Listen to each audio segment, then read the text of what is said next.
Compte rendu de la 6e réunion du Conseil de ministres. Le Premier ministre Jean-Michel Sama Lukonde Kyenge a présidé aujourd'hui la 6e conférence du Conseil de ministres par visioconférence. 4 points étaient inscrits à l'ordre du jour, à savoir 1. Communication du Premier ministre chef du gouvernement. 2. Point d'information. 3. Approbation d'un relevé des décisions du Conseil de ministres. Et 4. Examen et adoption de dossiers. 1. De la communication du Premier ministre chef du gouvernement. La communication du Premier ministre a porté premièrement sur le message du Président de la République destiné aux membres du gouvernement. Ce message concernait essentiellement les rapatriements de reliques de l'ancien Premier ministre et héros national, Patrice Emery Lumumba, suivant le programme convenu entre la République démocratique du Congo, la famille Lumumba et le Royaume de Belgique. Il est prévu à cet effet, à Bruxelles le 21 juin prochain, la cérémonie de récupération de reliques par le président de la République démocratique du Congo. Ensuite, une tournée avec ces reliques se déroulera à travers les villes qui ont connu le parcours de cet héros national, je cite, Lumumbaville, Kisangani, Chilakembe. L'enterrement est prévu à la place échangeur à Kinshasa en présence du roi de Belge le 30 juin 2021. Le gouvernement a donc été instruit de prendre dès à présent toutes les dispositions pour accélérer les préparatifs de ces grands événements et d'organiser en marge de celui-ci des cérémonies culturelles en tenant compte du thème de la présidence de l'Union africaine de la République démocratique du Congo, à savoir culture, art et patrimoine.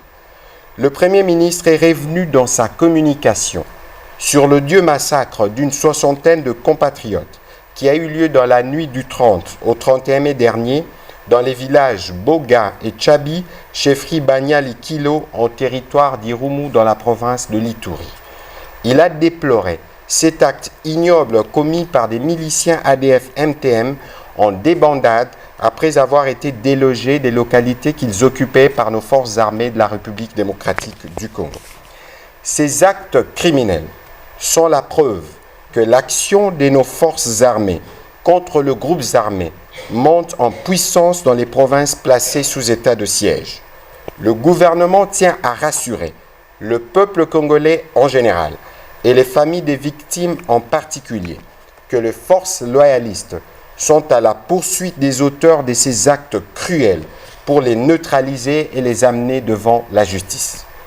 Au chapitre de l'éruption volcanique, le Premier ministre Jean-Michel Sama Lukonde a fait état de la baisse de l'activité sismique du volcan Nyiragongo observée durant ces 4 derniers jours par nos scientifiques de l'Observatoire volcanologique de Goma. Si cette tendance se maintient, le gouvernement central, en accord avec le gouvernement provincial, va envisager le retour progressif et ordonné de la population déplacée suivant les paramètres sécuritaires et sanitaires en cette période de pandémie à Covid-19. Ces retours devront prendre en compte la spécificité des catégories, notamment les personnes âgées, les personnes à mobilité réduite, ainsi que les femmes et les enfants. Pour ce qui concerne la prise en charge des déplacés, le Premier ministre a relevé la poursuite et l'intensification du déploiement de l'aide humanitaire suivant le site des déplacés en collaboration avec les ONG opérant dans les secteurs humanitaires. La population est appelée une fois de plus à rester vigilante, à l'écoute des informations et à observer strictement les mesures et les décisions des autorités provinciales. Au point 2 du Conseil de ministres relatif au point d'information, le vice-premier ministre, ministre de l'Intérieur, Décentralisation et Sécurité, a brossé la situation de l'État du territoire national. Il y a mentionné quelques faits saillants, parmi lesquels 1. La situation humanitaire dans la province du Nord Kivu et les conséquences socio-économiques de la récente éruption volcanique qui touche les provinces voisines du Maniema et du Sud Kivu.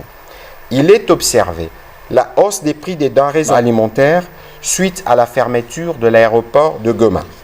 Les autorités locales ont été instruites de suivre cette situation auprès des opérateurs économiques véreux pour mettre fin à cette spéculation. Les fonctionnements des institutions provinciales, marqués notamment par la déchéance du gouverneur et du vice-gouverneur de la province du Maniema par l'Assemblée provinciale le 27 mai dernier, la déchéance du gouverneur de la province de Lomami le 31 mai dernier et à la même date par le vote d'une résolution portant mise en accusation du gouverneur de la province du Maïndombe par l'Assemblée plénière sur réquisition du procureur général près de la Cour de cassation, un rapport exhaustif du vice-premier ministre, ministre de l'Intérieur, décentralisation et affaires coutumières, sera bientôt soumis au président de la République et présenté en Conseil de ministres.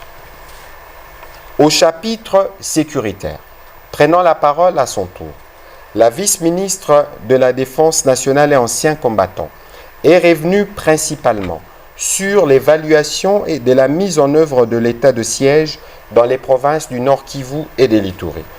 Outre la mise en place des dispositions administratives et opérationnelles, plusieurs actions sont à mettre à l'actif de forces armées de la République démocratique du Congo, notamment 1. Pour la province du Nord Kivu, l'opération Sukola 1 dans le Grand Nord. Les forces armées de la République démocratique du Congo ont réduit la capacité des nuisances des mouvements terroristes dans les secteurs de Rwenzori, à l'ouest de la cité de Oicha, notamment Mandumbi et Mamove. 35 ADF MTM ont été neutralisés par les forces armées au village de Kilia, groupement Boulu-Kigraben dans les secteurs de Rwenzori. 14 parmi les ADF neutralisés sont des étrangers. Le tristement célèbre milicien Mai Mai Kassere Kamatina Désiré, allié tantôt aux ADF, tantôt au FDLR, pour des actions criminelles contre la République, a été arrêté ce vendredi 4 juin 2021 par nos forces armées. La route Mbao-Kamango, au cœur du célèbre triangle de la mort, a été totalement pacifiée et séjour sous entier contrôle de l'armée régulière. Tous les bastions connus et non connus de l'ennemi ont été détruits et les cultivateurs ont repris leurs activités avec satisfaction. Les services de renseignement militaires ont réussi à démanteler et arrêter plus de 70 collaborateurs des ADF dans les villes de Bunia, Butembo, Goma, Kasindi et Beni. Les forces armées de la République démocratique du Congo ont également libéré 26 élèves pris en otage par les ADF à Tchani-Tchani.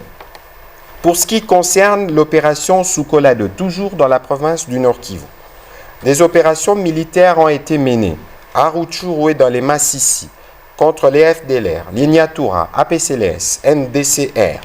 C'est dans ces cadres que la pression de forces armées a poussé les CMC Nyatura de Domi en débandade dans les territoires de Rutshuru à déclarer sa disponibilité à se rendre aux forces armées.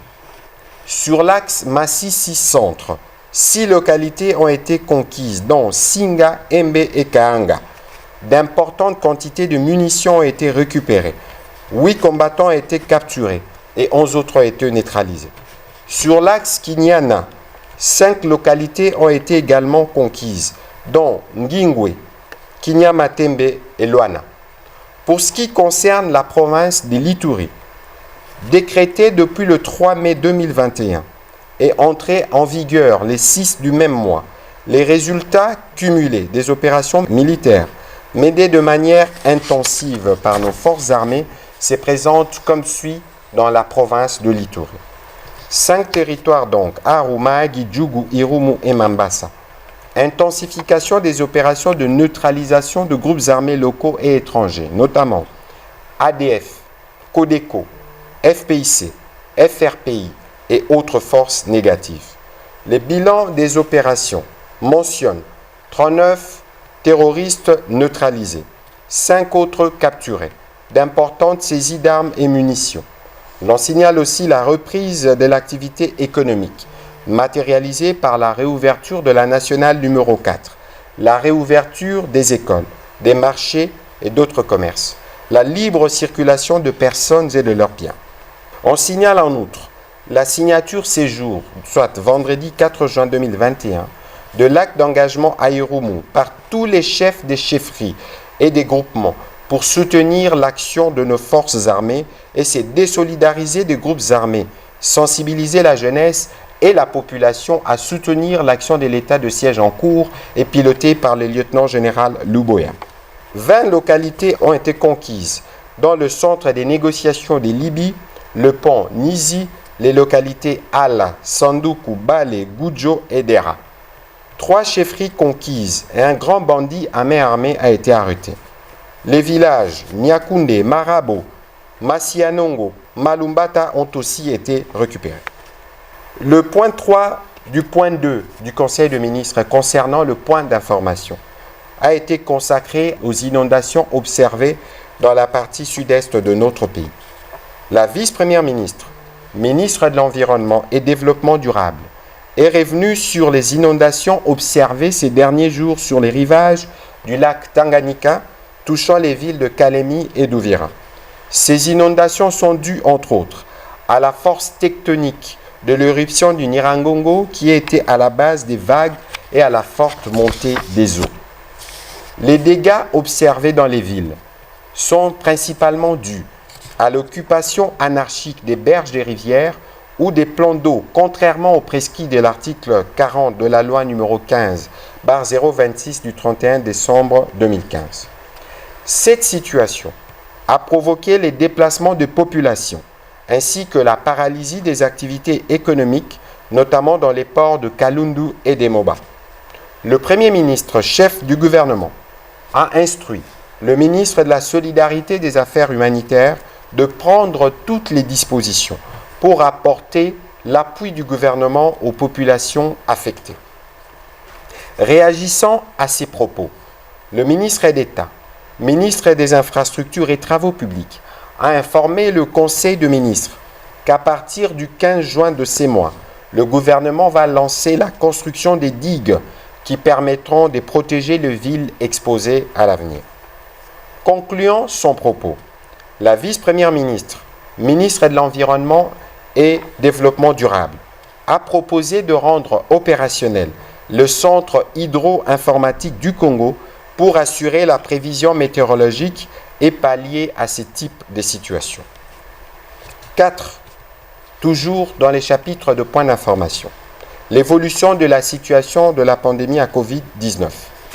Le ministre de la Santé publique, Hygiène et Prévention est quant à lui revenu sur la situation globale de la pandémie. Après avoir déclaré hier jeudi les débuts d'une 3e vague de la pandémie qui est due entre autres au relâchement des mesures barrières, au ralentissement du processus des vaccinations et à l'exposition aux variants étrangers. Intervenant à ces sujets, le Premier ministre chef du gouvernement a informé le Conseil que suite à l'instruction du président de la République, communiquée à la dernière réunion du Conseil de ministres, il a réuni le comité multisectoriel de lutte contre la Covid-19 pour statuer à la fois sur les revendications du personnel du dit comité et la manière de renforcer la campagne. Le gouvernement, qui confirme le message du ministre de la Santé annonçant les débuts de la 3e vague, invite tous les acteurs sociaux impliqués dans la lutte contre la pandémie à renforcer la vigilance. Dans les jours qui viennent, le gouvernement annoncera des mesures de riposte plus strictes. Entre-temps, il va augmenter la capacité des hôpitaux en oxygène. Il va intensifier la campagne de sensibilisation pour une prise de conscience réelle sur l'existence de cette maladie. Il va redoubler d'efforts pour encourager la population à la vaccination. Et il va organiser des tests rapides obligatoires et gratuits pour tous les voyageurs arrivant de l'étranger. Le gouvernement invite tout le peuple congolais au respect strict et scrupuleux des mesures barrières. Le point 3 du Conseil de ministres. Approbation d'un relevé des décisions du Conseil de ministres. Le Conseil de ministres a adopté le relevé des décisions prises lors de sa 5e réunion tenue le vendredi 28 mai 2021. Examen et adoption d'un dossier. Dernier point à l'ordre du jour du Conseil des ministres de ce jour. Le ministre d'État, ministre du Plan, a présenté le plan de travail triennal du Comité national de l'initiative pour la transparence des industries extractives, ITIE, en République démocratique du Congo, pour la période allant de 2021 en 2023. Après avoir rappelé l'importance de cette initiative, il a relevé la nécessité pour le gouvernement d'adopter le présent plan de travail qui constitue l'instrument authentique de gestion aux yeux du Comité international des litiers et des partenaires multilatéraux. Cette démarche permettra, entre autres, de regagner la crédibilité et la confiance de partenaires, d'améliorer les climats des affaires et d'être éligible à la poursuite du programme avec le Fonds monétaire international à l'issue des revues programmées. Le gouvernement de la République entend s'acquitter régulièrement de sa part au financement du budget des litiers RDC afin de lui permettre d'accomplir sa mission en qualité d'assistant de l'État en bonne gouvernance et lutte contre la corruption dans les secteurs extractifs. Après débat et délibération, le plan de travail a été adopté. Le Premier ministre a terminé le Conseil des ministres en informant le membre de son gouvernement de la mise en place prochaine du programme de désarmement, démobilisation, relèvement, communauté et stabilisation pour accompagner l'état de siège en cours dans les provinces du Nord Kivu et de l'Ituri. Ces programmes permettra, entre autres, d'assurer la réintégration à la vie civile des miliciens qui ont accepté de désarmer. Enfin, il a encouragé les membres du gouvernement, dans le cadre de la Journée mondiale de l'environnement, à accompagner la vice-première ministre, ministre de l'Environnement et Développement durable, à planter au moins 2 arbres ce samedi 5 juin 2021. Pour un meilleur encadrement des financements étrangers, le Premier ministre a aussi annoncé la réforme de certains services d'État. Commencée à 10h30, la réunion du Conseil des ministres a pris fin à 13h22. Je vous remercie.